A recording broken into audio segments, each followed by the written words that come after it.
You can grow a service business to 3, 5, 10 million in revenue and still be making less money than you did at one. I see it all the time. Revenue goes up, the bank account does not, and nobody can tell you why. It comes down to three numbers: your margin, your cost to win a customer, and what that customer is worth once you have them. I sit across from owners every week who can quote their revenue to the dollar and cannot tell me a single one of those three. So in the next few minutes, I'm going to show you how to calculate all three with the real formulas and real numbers on the screen, and then how to read them so you can find the profit that is already sitting in your business. The numbers I use are made up, they're round, just so the math is easy to follow. Let's get to it. Revenue is what comes in, but the only part you keep is what is left after the cost of actually delivering the work. That leftover, as a percentage, is your gross margin. So gross margin equals revenue minus COGS divided by that revenue. COGS is cost of goods sold, the direct cost of delivering for clients. For a service business, for example, that is mostly delivery labor and anything you spend specifically to do that work. So it could be merchant services fees, it could be any kind of softwares or client reimbursement. So the other thing to note is you have to break out your payroll into the right buckets. So if you're spending 50% of your time on delivery and 50% of the time on sales and marketing, you need to split your salary up in between cost of goods sold and sales and marketing so that you get your true costs. And same with your delivery team. So if they spend 90% of their time on delivery and 10% on other admin tasks, you probably need to break it up and be able to see what their true delivery cost is. An example of this is revenue of $1 million, cost of goods sold of $450,000. So 1 million minus 450,000 is 550,000 in gross profit. Divide that by 1 million and you get 55% gross margin. So what does that tell you? 55 cents of every revenue dollar is left to cover everything else and become profit. The other 45 cents is gone before you pay a single bill outside of delivery. Gross margin is the business-wide view. There is a sharper version for deciding whether to take on one more client or do one more job, and that is contribution margin. Gross margin looks at the whole business. Contribution margin zooms in on a single client or a single job and asks, what are the costs that go up only because I took this on? What is left to contribute to overhead and profit? Contribution margin is revenue minus variable costs divided by revenue. Variable costs are only the costs that move when you add that one client, not your rent, not your salaried back office. Those are there whether you win a client or not. Say it's a $5,000 a month engagement. It costs you $3,000 in variable delivery to serve that client. So 5 minus 3 is 2. $2,000 of contribution, so 40%. This is a different number from gross margin on purpose. Gross margin in section 1 was 55% across everything. That's the whole business blended. Contribution margin strips out everything except the costs this specific client adds. One client, one decision. That's why you use it to price, and that's why you use it to decide whether the next client is worth taking. Here's what it looks like when an owner doesn't have it. Let's say a staffing company places people with clients, charges a 30% burden on every head because that's what the industry charges. He'd never run the numbers underneath it. So he's pricing from habit. Every new client, same 30%, no idea what any of them actually contribute. 10 minutes of contribution math changed that. $75,000 salary, billed at 97.5. The variable cost to serve that client is the person, 75. So contribution, 22,500 per head. For the first time, he could look at a placement and see what it gave him, not what the industry charges, what this client puts in his pocket. And that's the whole point. Before, he had one blended number for the entire company, and it couldn't answer a single real question. Should I take this client? Should I price this one differently? Is this account worth the delivery load? Contribution margin answers all three. per client before you sign. You price to a contribution target instead of copy whatever the rest of your industry does. And when a client comes in below it, you know before you say yes, not 18 months later when it shows up as a company that grew and somehow didn't get richer. Margin tells you what you keep per dollar. The next number tells you what it costs to get the customer in the first place. Here's what happens when you don't separate the two. Every customer has a price tag before they ever pay you. That is your customer acquisition cost. CAC is the total sales and marketing spend in a period divided by the number of new customers you've won in that same period. Sales and marketing means everything. Ad spend, the sales teams pay, the tools, the agency, not just the ad bill, and include commissions. People divide ad spend only and skip the sales salaries. Load in the full sales and marketing cost, or the numbers, they lie to you. $80,000 of sales and marketing in a quarter, 20 new clients won. 80,000 divided by 20 is $4,000. That is your CAC.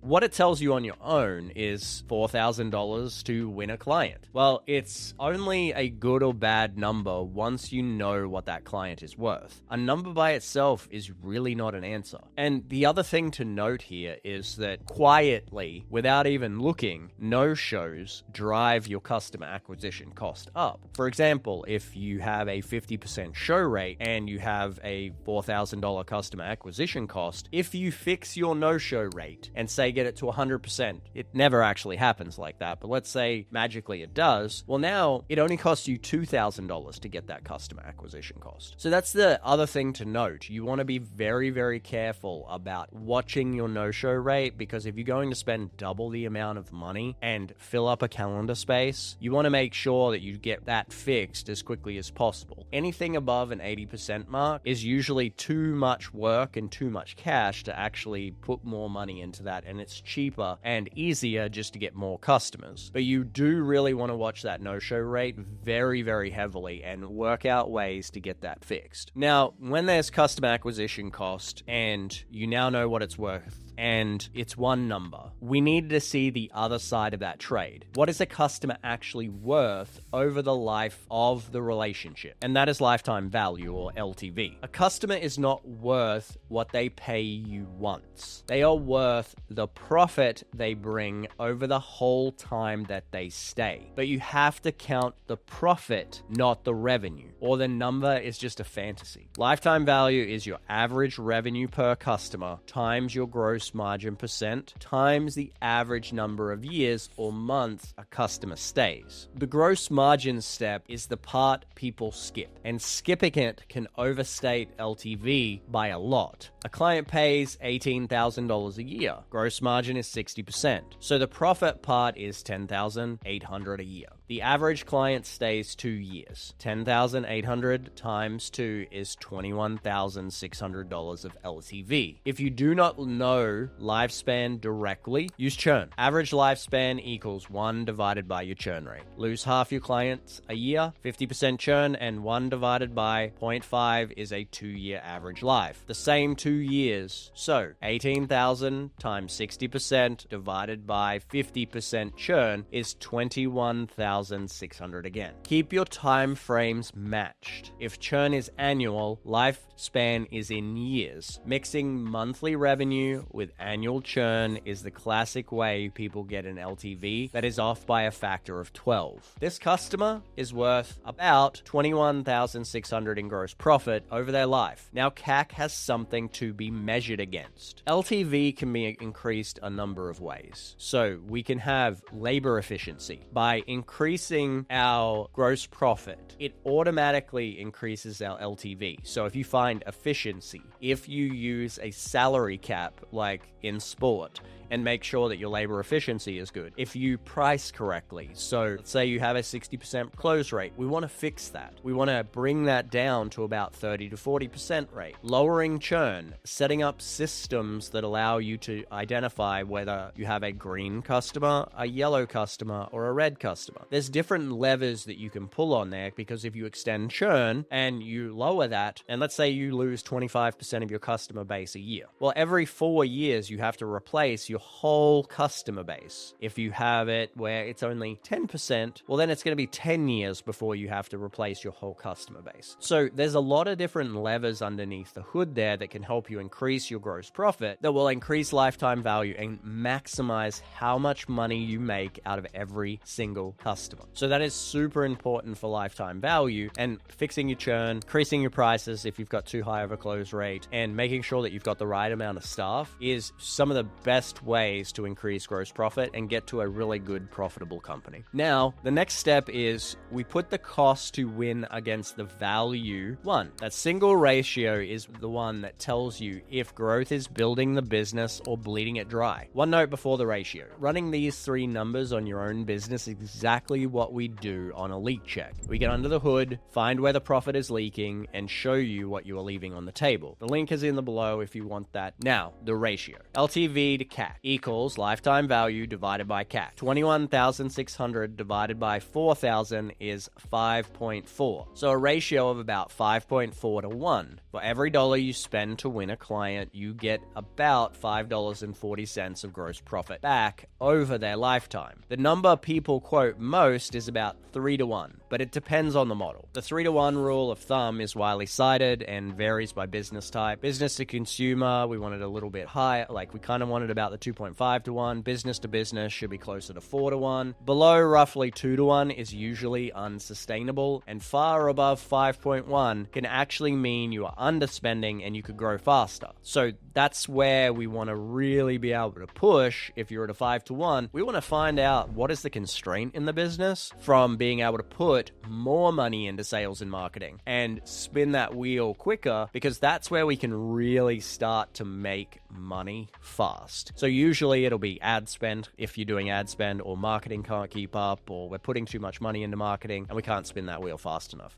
or it's a hiring problem. Those are the two things that usually happen when we have an LTV to CAC that's 5 or above, and then we've got to work out what that constraint is, and then once we do, we pour as much gasoline on the fire as possible. This is why more revenue does not fix a broken business. If your LTV to CAC is upside down, every new customer loses you money, and spending more on growth just speeds up the bleeding. Fix the three numbers first, then add extra fuel. Hold revenue flat at $1 million at 50% gross margin after 15% sales and marketing, 15% G&A, and you are at $200,000 in operating profit. Move gross margin to 60%, same revenue, same overhead, and you're at $300,000. That's 50% more profit and 10 points of margin on the exact same sales. Stack a better CAC to LTV on top, and doubling operating profit on flat revenue is on the table. Not promised, but that is what cleaning up these three numbers can do. The fix is easy. Focus on your cost of delivery first, then your sales and marketing. Last comes general and administrative expenses, because as you get more profitable and more revenue, automatically your percentage of G&A shrinks as it holds steady and everything else grows. So those are the three numbers: margin, what you keep;